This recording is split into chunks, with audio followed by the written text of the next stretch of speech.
Losers always whine about their best. Winners go home and fuck the prom queen.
Welcome back, everybody, to the Nerdattude movie podcast.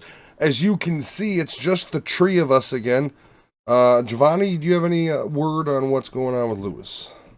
Yes, he's building wooden legs for legless horses. He rather them try and run than be shot. So it's when is he gonna get a fucking medal for all the shit that he does or something? I mean, he really is like a saint. When is he going to get that sainthood? They're going to fire those cannons. It's going to be for fucking Lewis. I mean, those horses, I'm sure they're living a much better life. Yeah, he hasn't quite figured out how to get them to bend at the joints, so they just... Yes. Thank God Lewis is such a good person. I just got that image in my head. Yep. Just a bunch of horses falling over all the time. We didn't say he was the best craftsman, but he's trying. He's trying. He's doing it. So we'll be seeing him next week live. Now, we are doing 2 movies this week. He was all right. Hidalgo is one of them. Got tears coming in my eyes. All right, keep going. We're doing The Rock, and as always, we're going to talk a little bit about it, give it some hot dog reviews. Christmas hot dogs. Anyway. No. Movie is... I just grabbed one of those hot dogs to my wife, and she physically gagged in it. You know, it really, once you get past the first couple gags, it's delicious, though. Just go, and then scarf it down again. The Rock is a 1996 American action thriller film directed by fucking Michael Bay, man. Was this guy... Did this guy ever not make... Movie? Yes! This is his follow-up to Bad Boys 1. Also, this is Michael Bay's favorite movie of his own. It's such a good movie. He favorites this movie out of all his movies that he's made. Because it's got no CG really, besides a little bit of the jets and shit. It's more practical effects. It's still explosive. It's a great cast. He's one of the few people that did an older Sean Connery movie right. Mm-hmm. And I will say the practical chemical effects on this are pretty badass. Dude, everything in this movie, like, it's in my opinion, it's under the radar as far as, like, top shelf 90s action movies. Like, people to discredit Michael Bay. Michael Bay has made some of the best action scenes in any movies ever. He may reuse them in different films because they're so heavily CG-laden he could just bloop in different movies. But he still made some amazing set pieces. I mean... The Rock is probably his last great pure action film without all the fluff. Yeah. All the fluff. The Fluffy Noodlers, made in 96, got a great cast. Here's just a few. Sean Connery, Nicolas Cage, Ed Harris, Michael Biehn and William Forsythe. Michael Biehn, as you know, is Kyle Reese. William Forsythe's played a bunch of different fucking roles. Yeah. Mm-hmm. He's played good and bad. Yeah, John C. McKinley. The last William Forsythe movie I watched, I think, was The Substitute. Was it? Yeah. John C. McKinley is Dr. Cox from The Scrubs. Tony Todd, Candyman, Brokeem Woodbine. He was in the recent Rid. He's been in a lot of shit. He was in the Total Recall remake. Not Four Brothers, but he was in The Big Hit. What was it? What, No, yeah, it was a big it was hit? it was the big hit, yeah, with Maki Mock. After that, it gets a little. Greg Collins, I know the name. I don't remember who he played, to be honest with you. He was in a lot of cop shows. That would make sense. Yeah, Actually. I do like David Morris. I don't know if you said him. It was David weird Morrissey or seeing David John Morris? C. McKinley in a serious role. David Morris is. Dude, have you never watched Platoon? Yeah. Yeah, but I don't really remember it as well. See, Platoon, I love. That's one of my favorite war movies. Vanessa, Marcel. okay, showing me the wrong person. It was showing me Michael Bain, and I was like, that doesn't look like Vanessa to me. I think you're wrong there, sir. But Vanessa Marcel. Danny Nucci. Vanessa why do I know that Marcel name? is very much like I don't think she's a good actress. She is, but for this, I think she just wasn't in the right area. I don't know, dude. Like, literally, your boyfriend, baby daddy, future baby daddy works for the fucking FBI, and you're like, how do they know you're home? Yeah. He's like, there's a chip in my dick. They're the FBI. Like, I don't know. I mean, like, why do you need explanation on that one? Now, here. Oh, Alex, you got something you want to say? Sorry. Danny Nucci's a Spanish guy. He was press or whatever. He also was big in sitcoms after, or not sitcoms, but like police sitcom. I'm not trying to say sitcom, police dramas later. I can't remember his name, and I'm not seeing his photo. But the dude that's in the beginning with Nicolas Cage, the guy that's like, you want me to stick this in my fucking heart? He was in High Fidelity with John he was in Cusack. High Fidelity, yeah. Also, there's 2 Terminator alums. You have Michael Bain and Kyle Reese. Also, one of the other chemical guys in the FBI station is the stepdad, John Connor's stepfather. Yeah, he is. Mm-hmm. Yeah. Go on inside. Do what your mother tells you. That asshole. So Danny Nucci is Shep, the one that dies right in front of Stanley, in front of Nick Cage, when he came down. Oh, okay. Yeah, he falls and gets stabbed. Yeah, he gets shot. He gets shot in the down. head. Yeah, okay. He did. He was fairly big in the '90s, and then just disappeared. And he started getting big in TV after that. So this movie had a budget of $75 million. Have you guys already read how much it's made? Yes, I was actually very surprised. This is why Michael Bay has been handed action franchises, because every fucking movie he makes, for the most part, besides that piece of shit with Ewan McGregor, has made money like this. Transformers is several-fold. Just so you know, both movies made or had a budget of approximately 75 million. Oh, Last Castle as well? Yes. God damn, that had that big of a budget. They were 73 million, I think. That's a big fucking budget for that movie. It's just all set in a fucking prison. Yeah, and there's not a lot of CGI. There's not a lot of... No, very little. I mean, even the helicopter scenes towards the end are all practical for the most part. They spent it all in gas, depending on what year it was. It's just catering for Gandolfini. Make me the lobster. Oh, God, don't get me started on that. We'll talk about that later. Excusez-moi. I mean, basically, so this movie is... Ed Harris is I believe he's a colonel, right? He's general. General, yeah. Yeah, Francis Hummel. Has an operation go down where his soldiers are basically left out in the muck and they were slaughtered. And then basically the Department of Defense made him persona non grata, so disavowed the entire mission. And it's funny because this movie, the villain in this movie, was on the opposite side of the hero in The Last Castle. In The Last Castle, that hero goes against what he was told. And then this one, the general actually was like trying to get his men out. And the government was like, no, they need to stay there. Yeah. Yeah. So it's well, like they have the comms in the beginning of the movie where my mouth stuck together because I'm dry mouth right now. Where you hear the comms and he's like, when are they coming? We need to get them out of here. And they're like, there is nobody coming. I repeat. So the whole premise is he watched a lot of men die. He's pissed off. Then they were disavowed, so they didn't get the funerals and they didn't get the benefits to the family. They were basically they fucked these guys who died. They were Black Ops operatives that did these missions for the U.S. Yep. and did what they were supposed to do that nobody else could do, but when they did die, they weren't acknowledged in any form at all. It's pretty fucked up if you think about it. if somebody gives their life for this country, but they do it, behind the curtains. Then they're not acknowledged in some form. Even if they would have paid the family on the side, said, "Hey, we're sorry for your loss. Here you go." I do love that Ed Harris, even though he is technically the villain, they keep him so goddamn human. Like, his fight is righteous. You left them out to dry, and then you're fucking them from the grave, and their families and everything. It's just, the reaction to that may not be to hire a bunch of ruthless mercenaries, steal some really nasty fucking nerve gas, and plan to blow it into major metropolitan areas to get your point across. And he does have that San Francisco, scene. so Yeah, fuck him, right? He does. It'll just be the homeless it wipes out. He does have that scene where he's at the grave and he's talking. He's like, "I'm going to do something I couldn't." Yeah, well, hopefully it'll wipe out the hepatitis. Maybe it'll just be counteragent to it. The hepatitis. What if the hepatitis ate the nerve gas and just formed into a fucking Jesus? Anyway, airborne fucking death. It activates. And at that point, you gotta go thermite like they were going to do at the end.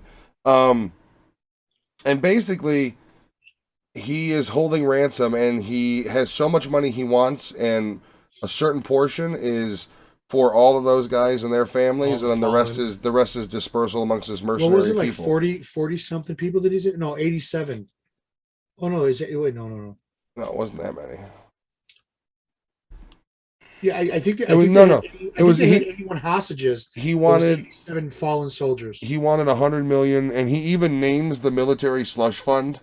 And they're like, Jesus, that's classified, because the one guy didn't even know about. Womack's just like, what are you fucking talking about? Yeah, there was so much, like, I didn't know this was going on in that room, in that one call. That was pretty cool. So I do love those, like in these movies where they show like the war room, and it's like, God damn it, what are we gonna do? And he says something, he's like, and they all like something classified comes out, and it's like, who else is on the call? It's just you guys. Like, you mean to tell me you're hiding shit so secretive against the Department of Defense, dude? The guys that are in your fucking little circle. Yeah, they're in your war room and they don't know. That's kind of a problem with you guys. No, maybe just saying. Maybe don't be so fucking sneaky. You should have sent them for coffee before you took the call. But so he holds the hostages at Alcatraz hostage, and he's basically threatening they're probably the safest you can be, really.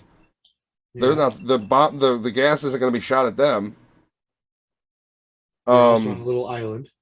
Yeah, so worst case scenario, thermite to death, whatever.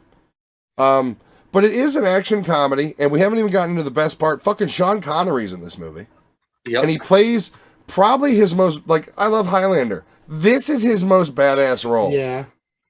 Like, he's a fucking former MI6 secret agent super spy that's been not only imprisoned for 30 years, but imprisoned without trial, identity, lawyers, anything.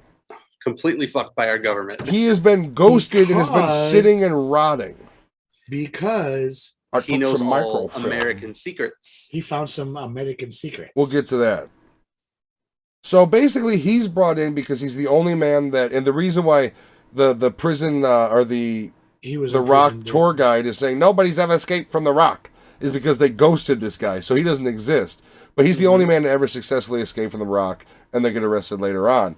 So they bring him in essentially as, in the beginning, much more of just like a consultant, like you're going to tell us in the blueprints where to go. But before that, you're also introduced to Nicolas Cage, who is a chemical super freak. Cage, his character in this movie, I imagine when they brought Nicolas Cage on, after they filmed the spot, he was like, cool. Okay, let me try it like this. And eventually the director's like, you know what? Do it how you want. That's fine. I got something to say about that. I have something to say about that. Seriously, he keeps improvising. Like the assistant director's like, I mean, should we just let him say the lines however he wants? And they're like, well, no, Goodspeed is supposed to be a scientist. And they're like, I mean, this is take 34. Like, what do you? Let's just let him go. Well, here's why. When he read the character and he told the director, he's like, hey, I think this character would not swear. And they went with it. So that's why he says, you a-hole, Zeus's butthole. Frickin', he says frickin' several times. Gee whiz, yep.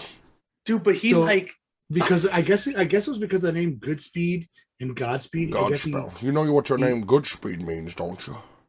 So I think, you guys remember that's why pedophile he Sean said Connery? Yeah. My old character. You there, boy. Like to touch your hiney. I gotta figure something out about that. Nicolas Cage, and I don't get me wrong, I love Nicolas Cage in this movie. Nicolas Cage is like Nicolas Arnold Cage behind you. in this movie. But what I love Arnold. about him is like all his scenes were just like everyone else was acting, and Nicolas Cage was he was acting on top of acting. You know what I mean? He was level 17. Real quick. They were all at level remake casting announcement. Nicolas Cage replaced John Cena. Sean Connery replaced Schwarzenegger. He's Australian, really different government. Come on, you wouldn't want to tell me, John Cena. You need to watch Peacekeeper. God damn it! What was that? What was that movie we watched with John Cena where he was the best man? Oh, Vacation Friends. Yes. Yeah. So he is capable of fucking flipping out. No, dude, watch Peacekeeper because like the writing in Peacekeeper is so beautifully delivered by like literally. There's a scene where they call the enemies butterflies, and he's like, butterflies, like giant butterflies, and he's like Mothra, and he's like, how the fuck do you kill a Mothra? And like just the way he like. Every episode of Peacekeeper I watch pushes me so much farther into John Cena becoming a bigger star's corner. Yeah, well, he is that good in it, and he showed it. He showed it in Suicide Squad. Yeah, and that's the thing is I loved his character, and he becomes a piece of shit. Spoiler alert at the end of Suicide Squad, and they redeem him so well in the show because it's a sequel, a direct sequel. If you haven't watched Peacekeeper and you're kind of on the fence about John Cena, it's going to push you over, and you're going to love him because, like, he's great in comedies. He needs to do more and more and more. Well, he's also a big hulking motherfucker, so you know he can do action. I mean, he took bumps for fucking 20 years in a ring. I want to see him more. He's going to do something about his hair, though. You know, have you noticed that like every other movie he's in, he's got a different type of haircut? Yes. They don't know what to do with his fucking head.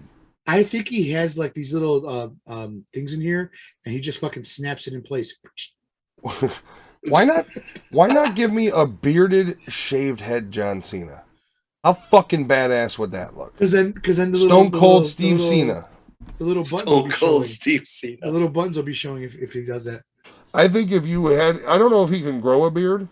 I don't think I've ever seen him with facial hair, so I don't know. But I've never seen a picture of him. If he can, it'd be cool, I think, with a shaved head and a beard. I've never seen him with stubble. No, I think he sleeps with razors and just, all right, Cena's up. While he's sleeping, he's got somebody just shaving him. Yeah, he's got money to pay people for that. That's true. He's also a beautiful nose. He's a beautiful pianist. Did you know that? I didn't know he played the piano. Self-taught. He's actually really good at it. That's smart weird, guy. Man. He speaks Chinese, speaks Mandarin fluently.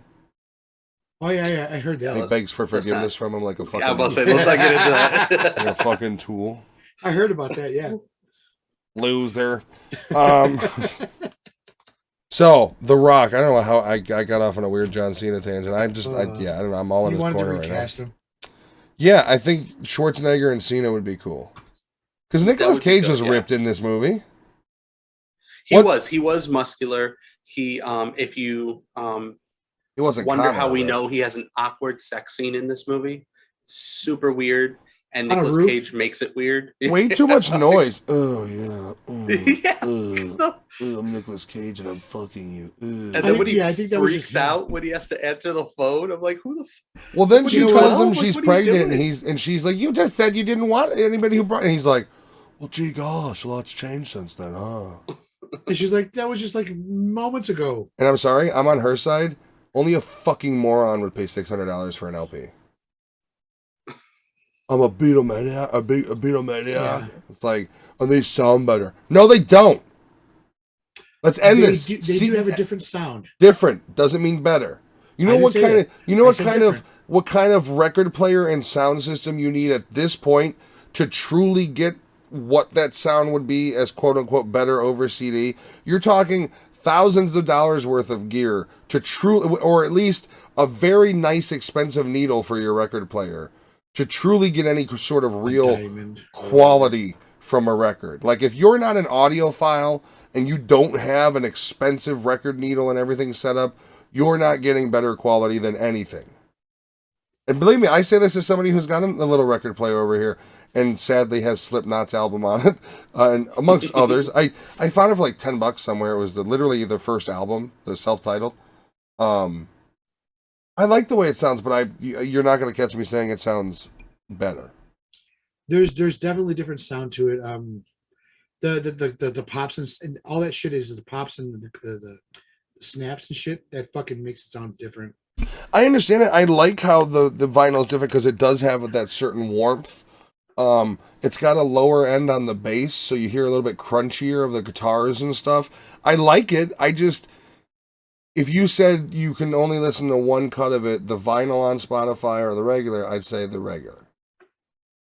For now.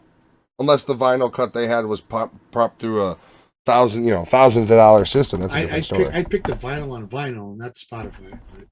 Well, I'm saying because I listen to music mainly through my headsets. Yeah. So I'm thinking about the experience that matters to me most, which is through my headsets. Yeah, you're in a digital age, but I like physical, so I do like it a little more because it sounds different to me. When was the last time you popped it on the record and put your headphones in? I play it in my stereo.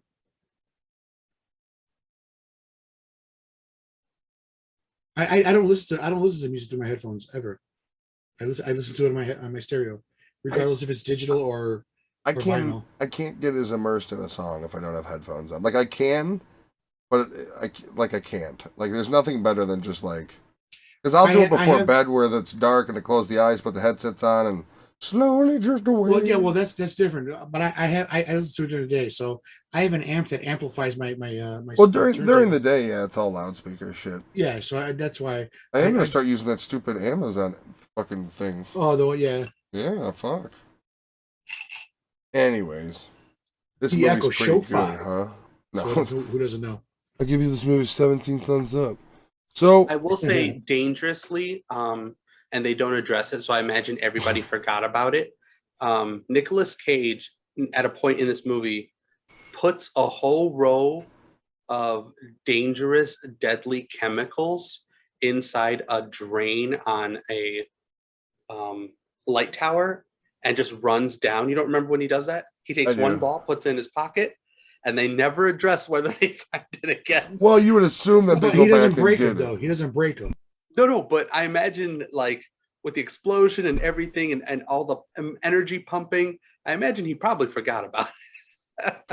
Well, it's one of those things that, like, he's sitting there on the checklist and is just like, oh, right. Yeah, no, up there, there's a hole. But he did get blown up and he was shot into the water. So whatever they did bomb, it incinerated it. All right, let's talk about that scene, right?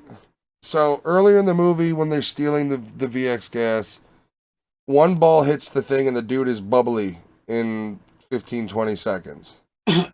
Nicolas Cage slams a ball of this shit, has direct contact with this guy, and he spews it everywhere. And he can still somehow shimmy his way to pull his atropine out with no bubbly skin or anything. They did stress you have 20 seconds. They kept doing that. From the beginning, they said... He said one drop, lethal up to 100 feet. One drop hits the ground, lethal up to 100 feet. He shoves it into his mouth, and he spews it like a fucking man fountain of the shit. How are you not bubbly skin within the same time frame? Yeah, I imagine. Yeah. Plus, he has his hand on the busted. Like when he puts it in his mouth. Well, no, doesn't he hit him in the jaw and then he like goes that way? Like he shoves it in and then he hits him upward in the jaw. But even with that, the fact that he's spitting the shit out, like once again, the other guy in the beginning didn't touch it at all. It was just in the room it popped, and he was. So. He got closed off. It's a problem with the strength of this gas that there's several of those issues I feel in this movie though. I love where he's yelling at Sean Connery. He's like, "Don't move! And he just looks at him like, yeah. There's several awesome. I'm not going to describe them because that's not why we're here. There's several Those awesome Nick shootout Cage's. scenes in this movie. Oh God, yes. Whether it be the morgue or the rally cars with the clear stunt doubles. There's a lot of awesome action set pieces. So you like Elton John? I don't listen to that pussy shit, fucking Candyman. Pussy shit as he pulls his knife out. Oh, it's because it's you. He just looks at him. You're the Rocket Man. There are badass scenes that they make. Sean Connery look pretty badass. Like there's a point where he shoots an entire fucking AC unit on top of somebody. Yeah. Stone Cold Light. He should have kept his long hair through the entire movie. So you know that guy that he kills is in the same guy in Con Air, where he gets on the plane. He's like, "Oh shit, we took the plane," and Dave Chappelle's like, "Shut up, Curly. You want to get us caught?" Same guy. That's another movie we got to review, Con Air. Yes, but we gotta wait for Lewis on that one, otherwise Yeah, he will I be know. pissed. He literally threatened our families over He that did, one. yeah. He was like, "Guys, I'm gonna go on this trip to Tennessee to build legs for horses who don't have legs. If you do Connor, I'll kill your entire family and lineage." Little harsh. We'll wait. But yeah, it gets to the point where, and then the whole thing is, they launch a rocket. Ed Harris dumps it because he's a military man. He's not a monster. Yeah, he does have. He And- still and has I conscious. That's I want to. Oh fuck! There's the bathroom scene. Okay, we'll go back to that. To Matt's point about the villain being human, Yeah, it's awesome that this movie, you can still understand why he's doing what he's doing. You don't really hate him too much because it kind of makes sense. You get it. And then by the end of this movie, you're like, shit, I really understand him now. He's not really a bad guy. He's just misunderstood. But there's a scene in the bathroom where they come up and there's the whole like, stand down, and he's like, I cannot stand down. It's just like them yelling at each other. And then to be fair, his men don't fire until like the one guy fires upon them. Unfortunately, then they light up the entire fucking room. But to his But credit, it was his guys. He It was the generals. he tried to stop. Yeah, them. he didn't order for fire. He was screaming ceasefire. He was pissed that it happened. Yeah. But he's got to prove a point. So on the screen, it's you made me do this. This didn't have to happen. And he's right. He was pissed at them. It's you fucking did this once again. You sent men in fucking blind. Yep. And so I still say his cause throughout the whole movie's righteous. And then right up to the end when his lieutenant or whatever he was, David Morrissey was Major. Major Tom was Baxter. Yeah, Baxter. Mm-hmm. I do love the turn where he's got it on Hummel, and you think he's going to turn on Hummel, and then it's been an honor serving with you, sir. And then he fucking does the right thing and starts. Oh man, there's not. And unfortunately, that is Ed Harris's death scene because at a certain point, his mercenaries realize that he's not going to kill hundreds of thousands of people. That's not who he is, and they basically tell him like 3 guys that want money. Yeah, Well, Candyman, the other short guy who was in Black Hawk Down, and then Bokeem Hardin was kind of like, I want to get paid. He was on the fence. Yeah, he was on the fence. Mm-hmm. So basically, I do like the guy. I do like the guy you said was in Black Hawk Down.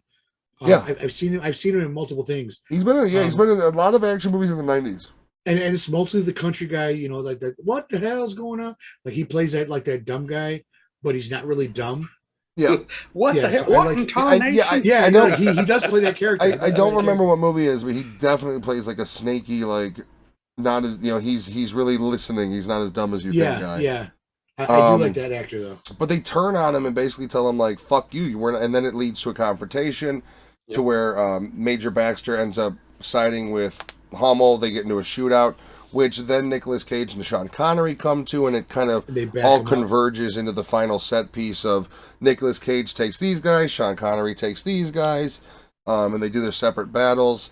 There is several really good lines, I think, in this movie, like particularly in this part where they're kind of going against him, and he's like, "Remember your rank, soldier," and he's like, "We aren't soldier men. The day we took hostages, we were mercenaries," and that kind of changes the entire. That was Tony Todd that said that, right? Candyman. Candyman. Tony Todd is good in everything he does. I like him. His eyes were kind of puffy, so he. And it was weird because he didn't sleep much during that time. Normally, you think of him as like the brooding horror character, and in this, you see him and it's like he's just a normal fucking guy. He's in fatigues and shit. He looks like a dad, really. He's got a fucking dad bod. Like it's like he looks so normal in this. It's weird. So there was a scene where Stanley, Nick Cage, is de-arming right behind Giovanni. But he's by himself and he's taking out the thing and he's pulling out the fucking chip. These balls. And there's the two guys rappelling from the sky down towards him. Both those guys were so overweight that if they were upside down coming down that slow, their fucking blood would have been rushing to their head so fucking long that they probably wouldn't have got down there and passed out, sir. Hi, sweetie. Like that's what he told him when he gets on. He's hi, sweetie. I take pleasure in gutting you, boy. Oh God! When he's like, that shit over and over. How in Zeus's butthole did you get out of your cell? Yeah, it really is. It's the follow up for Michael Bay from Bad Boys, which had its own distinct style.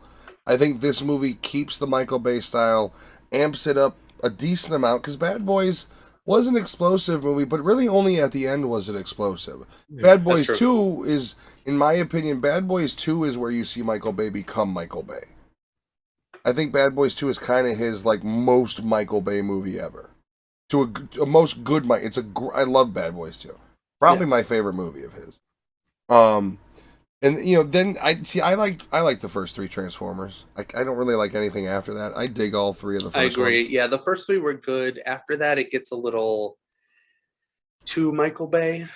But he still knows what he's doing. He had that Ryan Reynolds movie on Netflix that was good. To his point, or to his credit, the other Transformers movies weren't good. But any action scenes in any movie he does, we're pretty badass. Well, guess what he's bringing to American audiences in the form of a remake. Oh no! What is it? Take a guess. Robocopolis? Ambulance? No, not Robocopolis. What is Robocopolis? Robocopolis. I'm reading what he's got coming up. The Raid. It's just a robot, not a cop. Are you serious? Yep. I don't know if he's producing or directing it, but he is bringing it doesn't the remake to life. How are they going to remake that movie? He's producing. You can easily remake The Raid. Well, you know what you do? You give it higher budget and you hire the same actors and crew. He's producing. Yeah, but I don't think he's going to do that though. That's what you need to do. Those guys are the new standard for Hollywood martial arts movies. Whoa. Them being in and coordinating John Wick 3 proves it. He's also going to do Transformers: Rise of the Beast, A Quiet Place Beast, 3. Yeah, the Beast Wars one. He's directing A Quiet Place 3? He's producing. Oh. So let's see if he's directing. I mean, he did produce the great Friday the 13th remake. That's true, he did. I think he also produced another one that was pretty good. Did he produce Cabin in the Woods? He might not have. No. Amityville Horror, Texas Chainsaw Massacre at the beginning. Oh, he produced that one. Stupid Michael. The Hitcher. Stupid bitch. Armageddon, Pearl Harbor. Oh, Armageddon is still a classic. The Texas Chainsaw Massacre. All right, never mind. Hot dogs. Final thoughts, Alex. I did like this movie. I did, but it still has this little clowny shit, which is because of Nicolas Cage. Well, I mean, I would argue the script lends itself well to Nicolas Cage's formula. It was the whole when I read it later that he's the one that actually said that he shouldn't swear, because I was kind of pissed when he said "you a-hole." I was like, what the fuck? And then he kept doing Zeus's butthole. Well, I mean, it also does make sense for the character. Wrong. Like his taste in music was squeaky clean Beatles. It was the White Album, so it's an early album, so it's even cleaner than everything else. He's a geek. He's a nerd. So. But if this was at a time when Geek and Nerd pregnant, didn't have the positivity Geek and Nerd has it wasn't now. Cool to be a nerd then. Yeah. Yeah, I agree. That word has now been, if you play fucking Candy Crush on your phone, you're such a nerd. What's that one saying about the prom? My favorite line in the movie where he goes, "When losers complain about their best, winners go home and fuck the prom queen. He goes, Carla was the prom queen. And he just, really? And he goes, yeah. And Carla was Stanley's. Anything Sean Connery says in this movie is just awesome. Yeah, it's gold. Like literally when they're walking down the side of the island and he, like, Goodspeed's yelling, and he's like, you should probably lower your volume before a sniper takes you out. Like, under his breath. He lowers his voice when he says Yeah. Like, there's just so many good one-liners by, and then there's the whole thing, the whole negotiation of Sean Connery helping them in the beginning. Where, you know, he's like, oh, the Ramada it is, or whatever fucking hotel he was saying. Yeah. And then the whole, like, you know, the barber, who, I can't remember what show he was on, but he was on a sitcom, where he's cutting his hair and he's like, it's a grunge thing with his long hair. Yeah. Just all those things that, like, if it were anybody else, it wouldn't work, but because it's fucking Sean Connery, it's like, I like it. The last thing I gotta say about the barber is, when they're in the elevator, he goes, I'm not even a part of this. He goes, all I want to know is, do you like your haircut? Like, that fucking made me laugh. With that being said, I really did like the movie. I had my little problems here and there, but it is going to be a 4 for me. I really do like this movie, but Nicolas Cage taking his liberties. I wish he would have swore. You're in a situation, just fucking cuss, dude. That goes back to your quirky reasons for disliking movies. We're gonna have to do like a list. Well, then if it was my quirky reason, I would have said I'm gonna go with 2.5. No, this is a 4 for me. I disagree. It's still a quirky. In my opinion, it's a quirky reason. Not necessarily bad or incorrect, just quirky. I have quirky reasons, like when the lesbians show up. I don't even know what that was in reference to. Giovanni, go ahead. I love this movie. I forgot that Nicolas Cage was in it, and the minute I saw him, I was like, yes, this is going to be a good movie. He does look Arnold. He does look like Arnold right behind you, though, in Total Recall. I do really miss his southern accent from Con Air in every movie he made in the 90s that wasn't Con Air. Yes. and Sean Connery is Sean Connery is amazing in this movie. Yeah. I enjoyed this movie a lot. It brought back a lot of good memories for me. I love the action. This is a 4.5 for me. Easy, not hard. Before you go, Matt, I do have something to say. He does have a texture thing, which is weird. Nicolas Cage, because he passes his hand over the bomb, and then he opens it with the screwdriver. You notice he does that in all of his fucking movies, though? That's what I was gonna say. He does that in fucking Gone in 60 Seconds. Yeah, I was gonna say that's another good movie. I mean, he did it in what was it, Willie's? He did it in Willie's with the pinball machine. Oh yeah, he was like getting all up in there. Yeah, when he was cleaning it. He has some kind of weird texture thing where he hasn't touched them.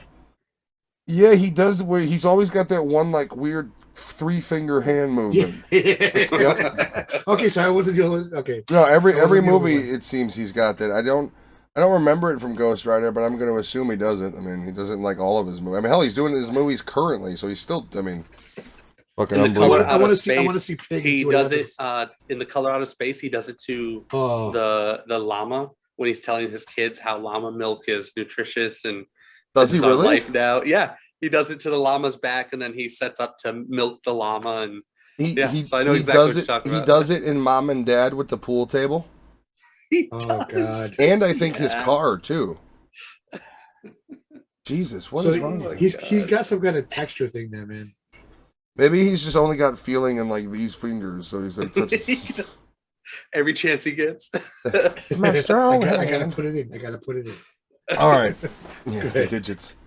Let me touch it. I'll stroke it.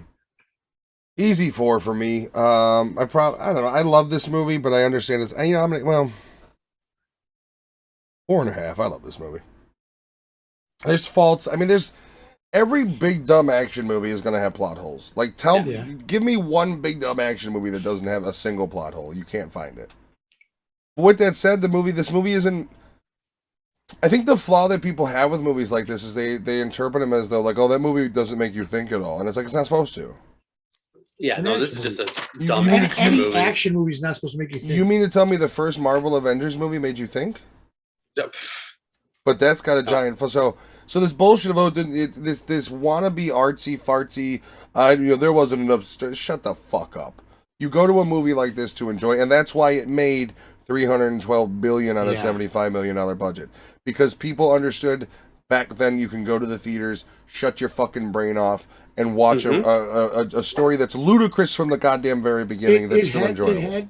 It had an action story from the beginning to the end. Pretty much, it just progressed. I will say the one weird imbalance in the thought of the government is like they have no problem. They have no problem disavowing their guys, right, and leaving them out to dry.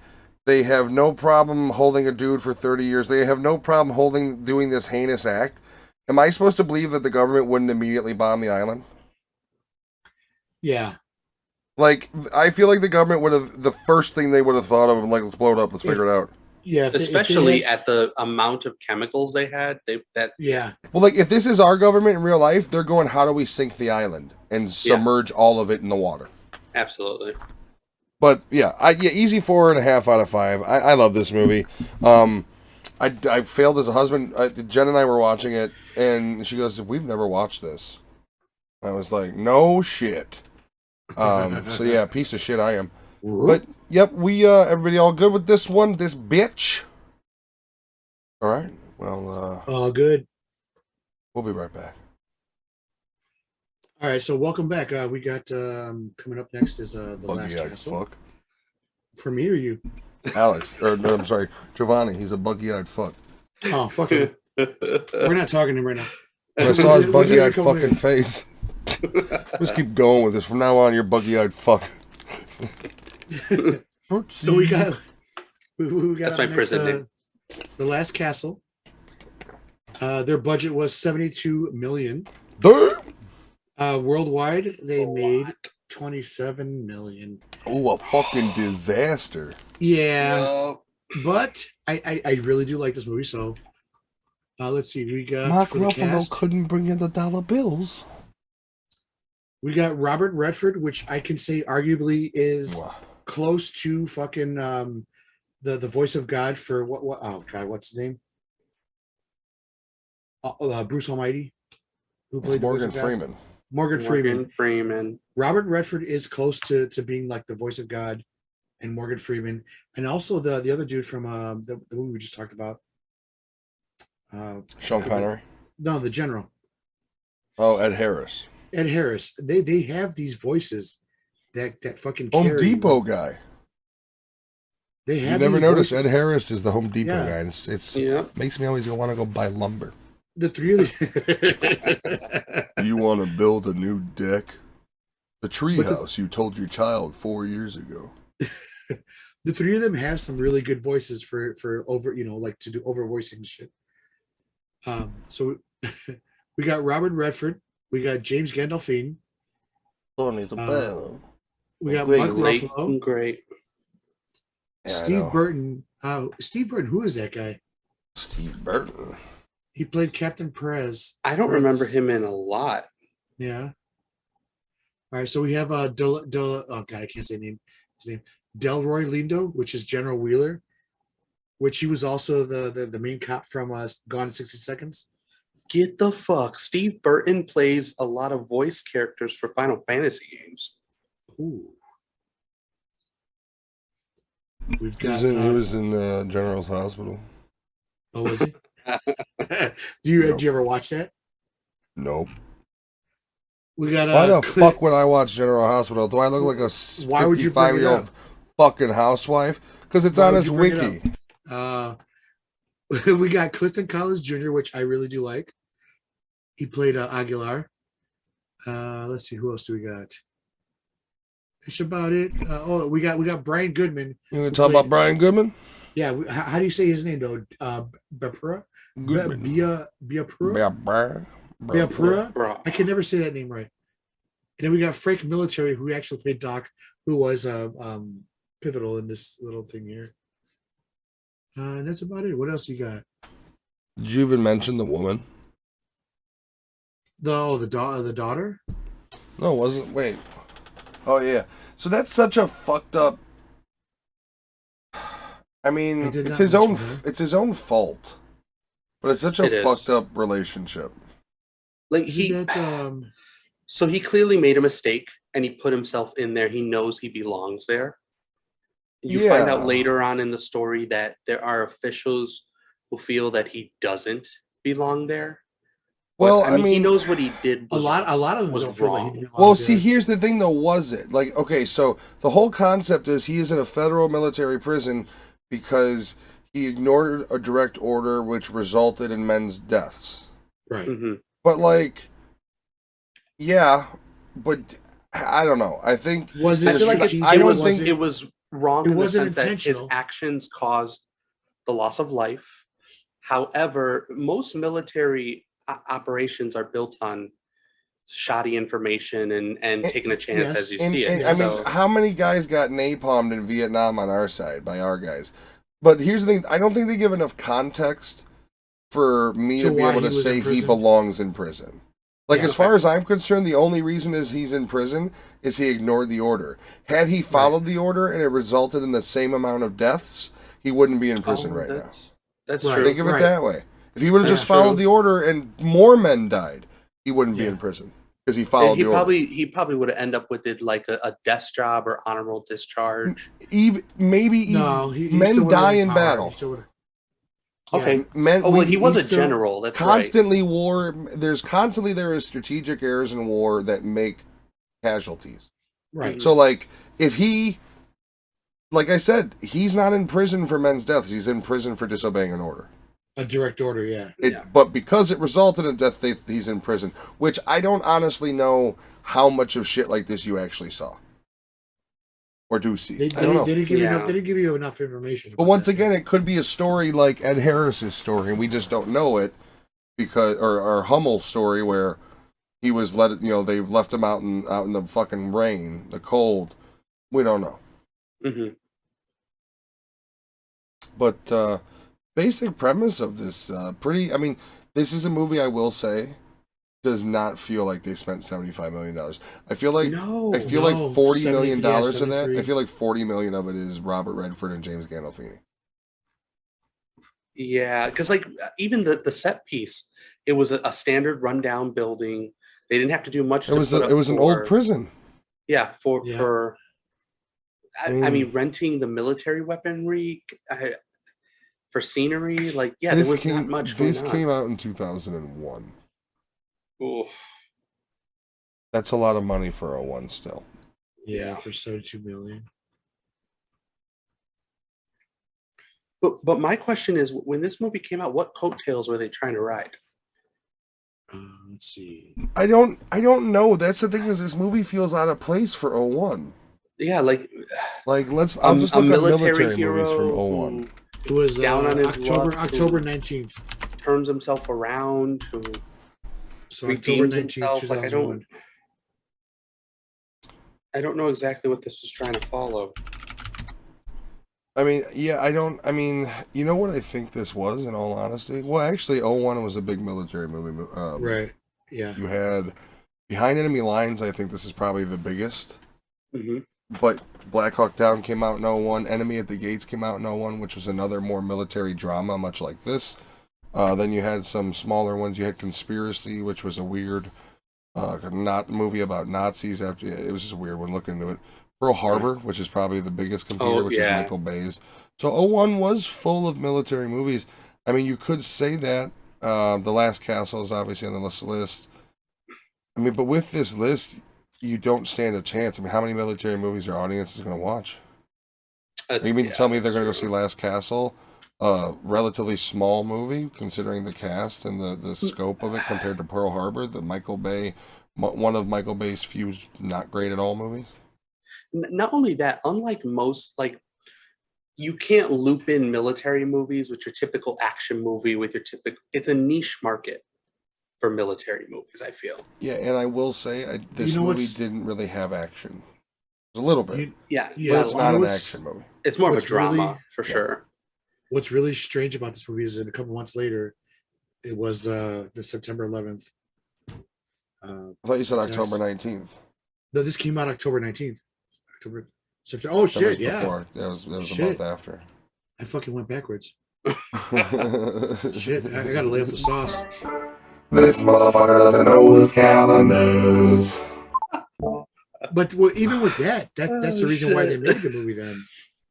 Was because of what happened. You gotta remember these movies are made 2 years before, a year and a half before. But that's probably why it got pushed forward faster, because maybe. I mean, I don't know how much the cinema was buzzing in October, a month after September 11th either. Honestly, I don't know how much of anything was buzzing, to be honest with you. Theaters might not have been a hot spot again for a bit. Yeah. Because you also have Mark Ruffalo, who's doing his own stunts in this fucking during the helicopter crash scene. Yeah. And then a year later, he suffers a stroke, which partially paralyzes him. Mark Ruffalo? Yeah. He had a brain tumor, and they operated on him. Oh, that's right. I remember him talking about that. He suffered a stroke a year later, and it partially paralyzed him. That's why. I didn't know it was a stroke. I thought he just had the tumor. That's why when he had 13 and going on 30, and the other movie, his lip is kind of. So he did 2 more romantic comedies after that. Well, that's why he's always angry. Yeah. You don't want to see him when he's angry. I will say this movie probably, and I remember correctly, definitely was not marketed well. This is another Watchmen scenario. I never knew this movie existed until it came into Blockbuster. If you watch the trailer, it had the song called, I can't remember the band, but the song was called Poison Well. And the chorus, if I remember correctly, is like, "This is my life, this is my hell, straight beat tripping in the poison well." Like, literally, they used rap metal for the trailer, and they made it seem like it was an action movie. Marketed poorly, because really, this movie is a well-written, well-acted drama / kind of like spy versus spy sort of movie. It's not.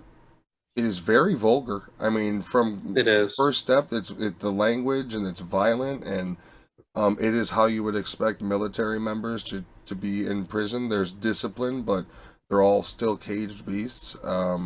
Each one of them has a story, and Robert Redford has that part where they're all telling each other, "I don't belong in here. I'm guilty." And he goes, "Well, I do.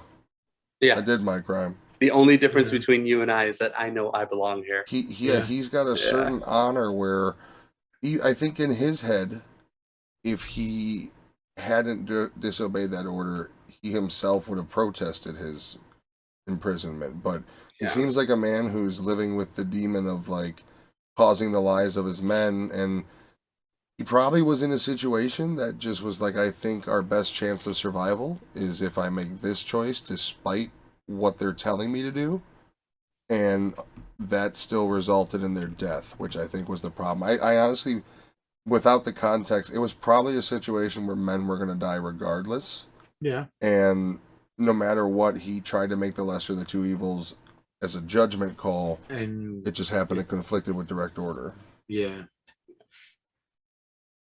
This is definitely a redemption story in ways, I think. I think what he does, as you watch the movie, he takes the men of the prison under his wing. He reminds them of what it is to be a soldier, that they're not just prisoners, that they may not have rank, but you can't take a soldier away from a soldier. Yeah, you're always a soldier. Duty is always important as a soldier. I mean, that really comes through near the end of the movie. It just surprisingly ends in a way I was not expecting, because I didn't remember it, and it catches me off guard every time. So this movie has a nice twist to it, for sure. Well, the ending is kind of, because it's all dramatic, and then, spoiler alert, it's a standoff, basically, where Robert Redford's carrying the flag, and Gandolfini thinks he's going to raise it upside down to signal that it's been overrun, the prison's been overtaken. That they're under distress, yeah. And so Robert Redford's slowly walking, and Gandolfini's, and then he tells, then why was this a trope in a lot of movies of, like, the main guy always goes to the second guy and is like, "Shoot him," and the second guy's always like, "Nah, it's not right." Like, have you ever seen The Longest Yard? Yeah. That's literally how that movie ends. Yep. He's escaping. Yeah. So like that goes on, and then finally he gets to the flag, and Gandolfini shoots him. And then the second in command that disobeyed him then disarms him, and they arrest him. Meanwhile, they have broken through and gotten contact to the general or whatever. Wheeler. Yeah, with the Wheeler. And he's bringing in the cavalry to find out what the fuck is going on. So, like, right as Gandolfini murders him in cold blood, Wheeler's coming in. And so Gandolfini, does get taken down. And I think the whole point of Redford dying is he had so much guilt from his decision causing the men's death that by him sacrificing himself for the men, whether it be because they're not getting out of prison, not after they caused a riot. So I would imagine that the sacrifices, the conditions of living will be far superior. Yeah. That they won't be treated the way they're being treated. So they won't be shot in the head anymore by rubber bullets. Yeah, so I think in his mind, by him a lot, like he was willing to die because it would, no matter what, if Gandolfini kills him, that means his men win, and that's an acceptable sacrifice. I have to ask this question: where was the mic placement on James Gandolfini? Because oh my god, I'm glad you brought it up. It was so fucking loud. Let's talk about Gandolfini's breathing. Oh my god! Did they have it like in his fucking nose? Holy shit! I'm something of a collector myself. Yeah, I was like, oh man. Oh. When I heard that, I was like, oh my god. And you know what's loud breathing? It's not his microphone, because like when he was chewing on that sandwich, you should have heard the chewing. All right, I'm sorry, Alex. You're gonna have to take a season off at some point from the TV show review show because we're doing Sopranos. It is what it is. I already told you. Bye. If you do Sopranos, I'm skipping.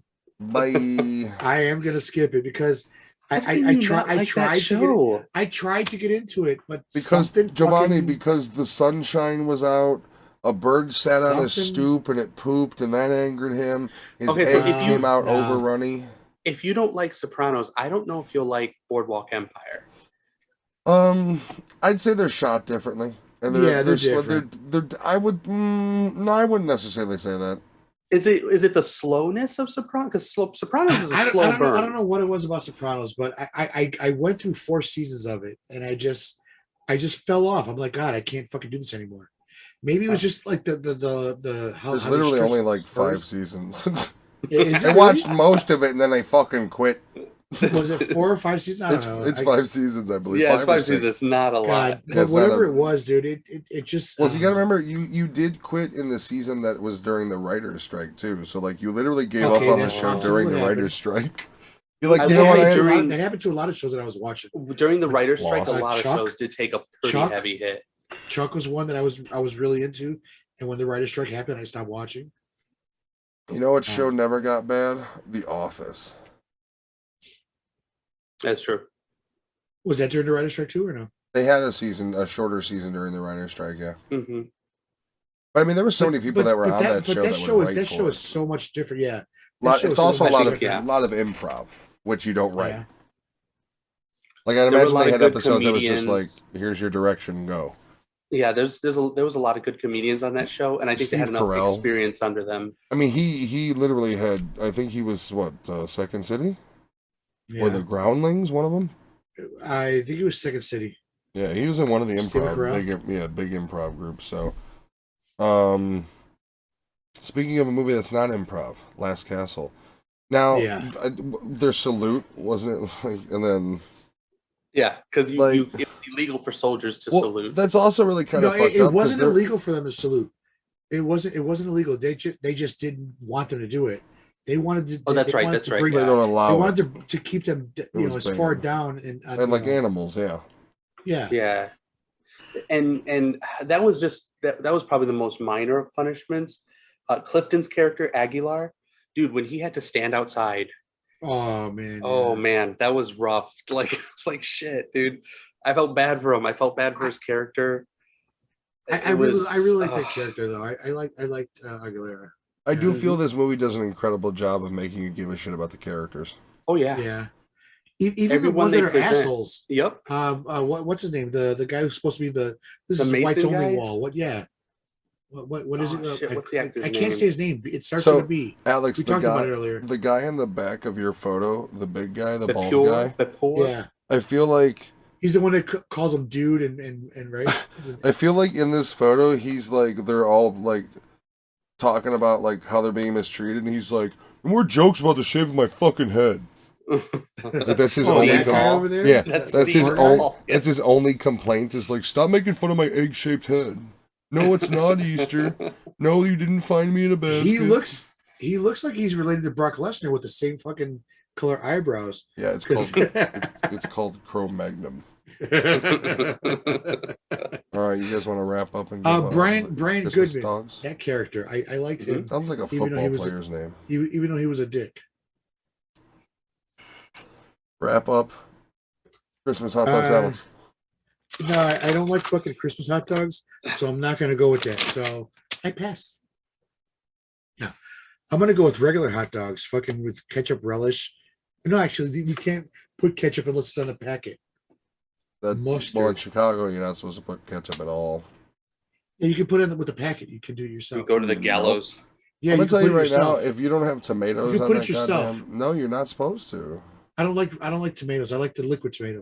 Ketchup is not. That's what I'm saying. Like, if you don't have like tomatoes, right? Why is just putting some ketchup so wrong? It's literally the same thing. Yeah, I don't like tomatoes. I like liquid tomato. That would be ketchup. Yeah. Or tomato sauce. There's gonna be that fucker who takes Alex's dog and just fucking ladles tomato basil soup over it. Liquid tomato. Might be delicious. No, I wouldn't. If it's on a French roll instead of a bun. That does sound good. Think about the fucking possibilities. Yeah, that does sound good. No, you're not supposed to be able to eat, like, in Chicago, basically, if you try to eat a hot dog with ketchup on it, it's supposed to repel out of your mouth like you're a magnet. Yeah. It's a stupid rule. Not everybody has all of this shit ready to go or wants to put together a Chicago dog at home. You don't literally microwave Oscar Mayer hot dogs to fucking do a Chicago dog. I'm sorry. You shouldn't microwave I like mine boiled. You should either boil them or steam them. I agree. How do you steam them? People fucking microwave hot dogs. They do it. No. I like them when you air fry them because they turn into rippers. Really? Oh, I got to try that's that. good. Yep. I have not air fried any. They do turn into rippers without the fridge. I made a grilled cheese in the air fryer today successfully. Oh, nice. Do you have to really butter that bitch?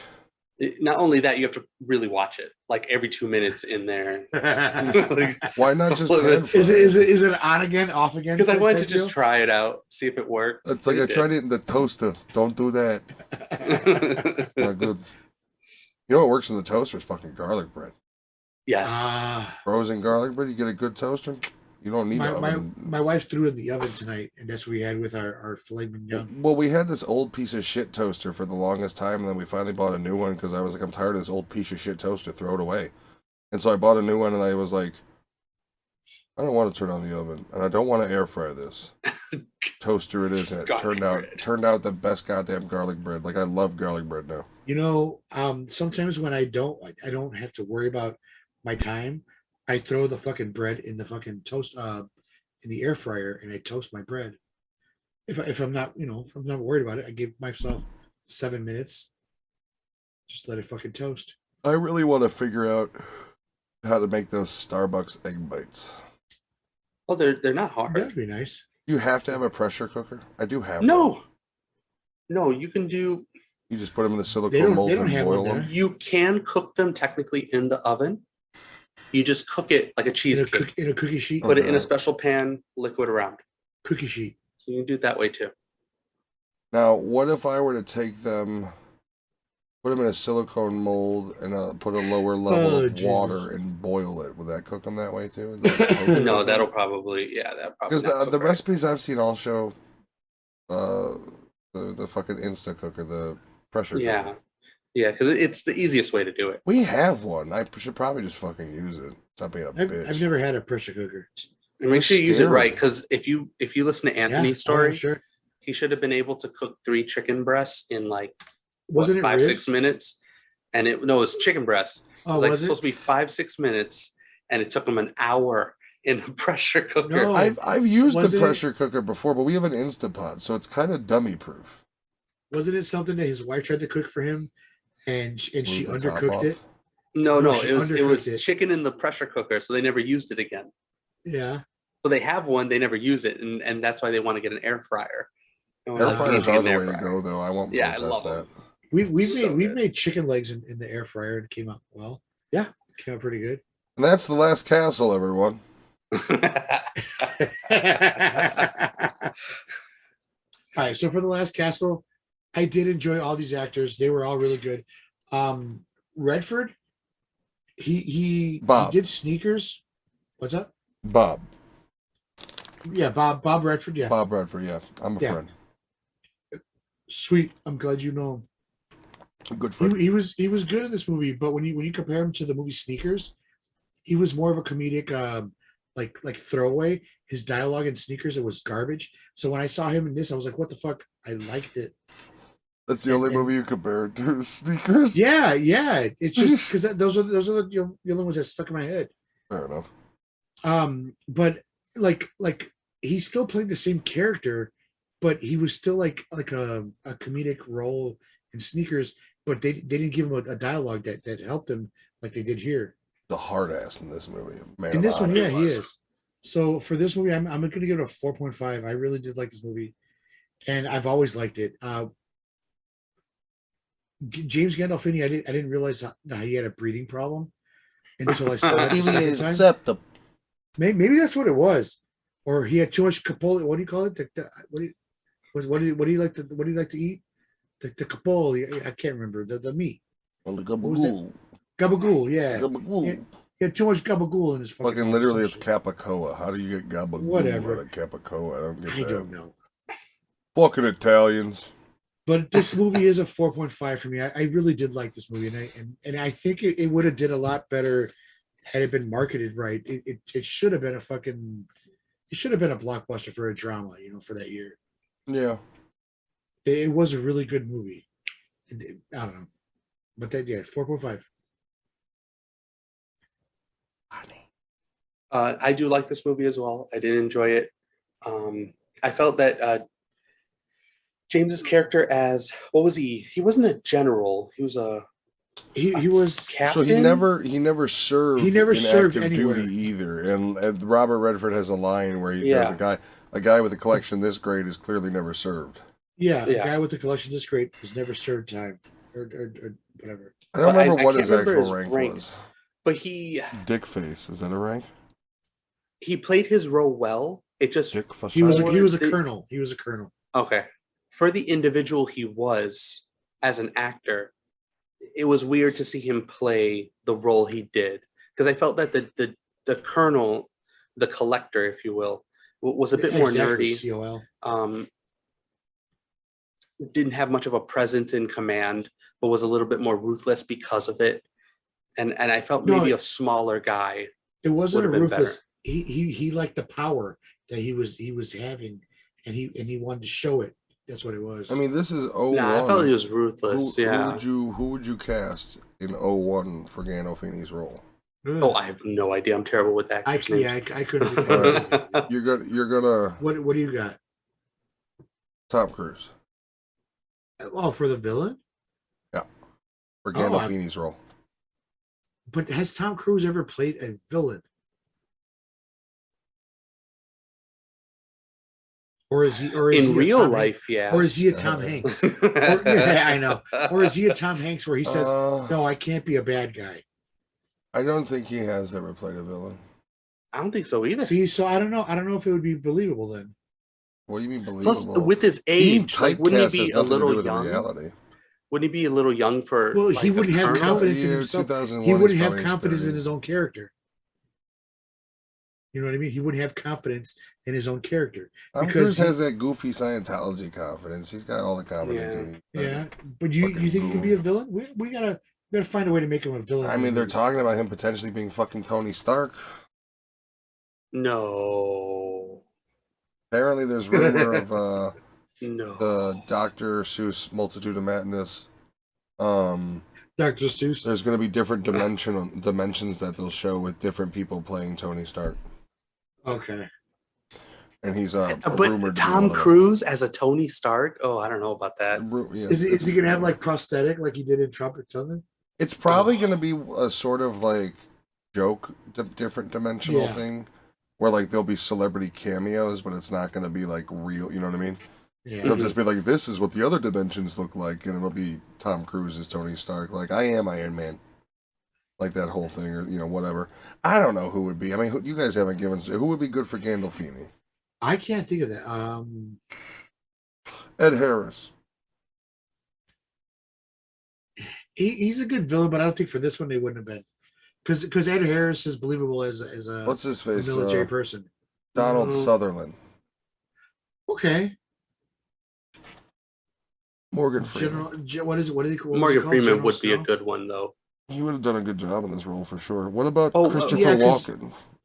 Christopher Walken would have been good. Oh my God, from Outbreak, the Dustin other guy, Hoffman. Dustin Hoffman. Too squirrely. Fuck him. No, you don't think Samuel so? L. Jackson. He gets. Samuel Jackson. What if Dennis Hopper? Dennis Leary. Oh shit! Yeah. I am the fucking colonel. I run this fucking prison. This is my fucking prison. I'm gonna eat cheeseburgers in my room while you're in the fucking prison. No, I can see that guy being somebody who didn't serve in the military, like that talks like that. So I can see Dennis Leary as the bookie as well. Yeah, the bookie. I can see him as the bookie as well for sure. Who would you recast for Redford? Oh shit! Oh, that one I can see. You could do Tom. I could see Tom Cruise if you do, instead of a general, a war hero. Somebody who because he still looks too young. He still looks. But that's why you change the role from a general, somebody who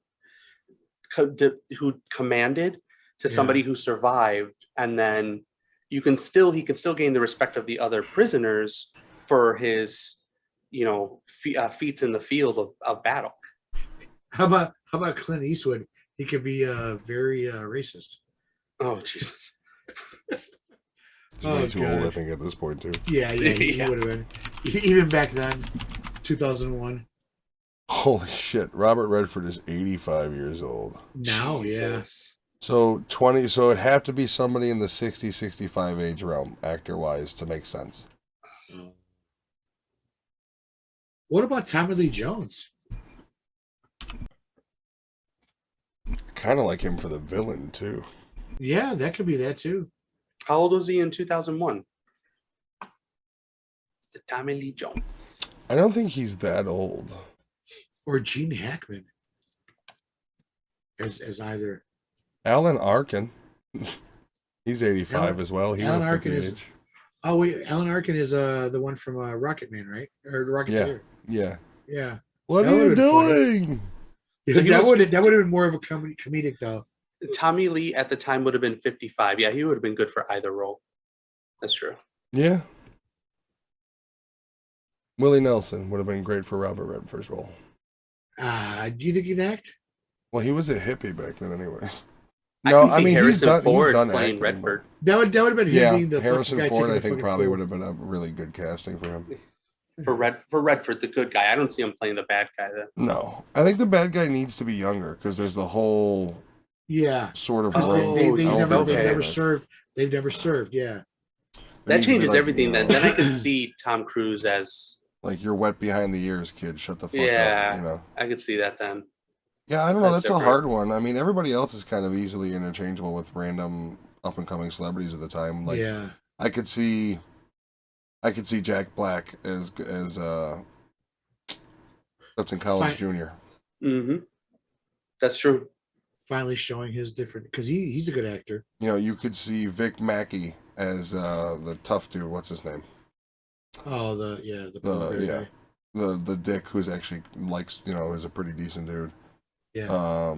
There's a lot of dudes. I mean, Mark Ruffalo. I mean, how many 5'8" brunette actors were popular in 01? Hint: a lot. Josh Hartnett could have done that role, no problem. Nah, really? Hartnett was in Black Hawk Down. But and he was pretty awesome in it. We gotta review that movie soon. The movie's fucking awesome. Black Hawk Down. It's a really good military. Yeah. All right, Giovanni, did you give your hot dogs, your delicious Christmas dogs? I did not. This This is a 4 out of a 4 out of 5 for me. I do like the movie. I enjoyed it a lot. I think the story was great. I would have liked a little bit more lore behind, maybe a little bit more of Redford's character talking about what went on a little bit more. Yeah. You know what maybe he did some a bit kind more. of flashback in a way. Well, you know what you do? Something. You get rid of Gandolfini and Redford, replace them, and take the budget you saved to put more scenes in to explain context. There you go. There you go. I think it's a simple fix, frankly. You I spent think too most much of the on money the went two to main, them. yeah, you spent too much on the two main actors, and you didn't make shit for it, which is undeserving. This movie was good, but yeah, I think your biggest, and well, I think also the biggest issue was the marketing. You did get a lot of audio of James Gandolfini breathing, though. I jerk off to it. Gets me going. 4. A 4, yeah. I'm gonna agree. I'm gonna go 4. I really like this movie. I do feel, seeing as how big the budget was, it did under deliver. Yeah, in some that was ways, one to of be my honest. It feels like a much smaller movie than what it is, as far as money wise. Yeah, 4 out of 5. Go see it. It's a really good movie. It's a really under the radar, fucking flopped type movie that once you watch it, you're like, damn, that was a good fucking. Why have I never watched that movie? I mean, in theaters now. Or VOD streaming. It did open during October, a month after 9/11. Yeah, but it's just it's like I don't recall this movie ever coming out until I saw it in Blockbuster. I remember, this is my life, this is my hell, straight to the poison well. I remember the song title being Poison Well. Yeah. The song has this weird, trippy Egyptian like guitar riff. Anyways, I'm tired as shit. You guys have a wonderful evening. We will see you guys next week for the Valentine's Day episode, which will be motherfucking live. Happy Valentine's. We'll see you then. Sweet dreams to all you kiddos falling asleep, all you cool cat and kittens staying up. Take it easy on the blow.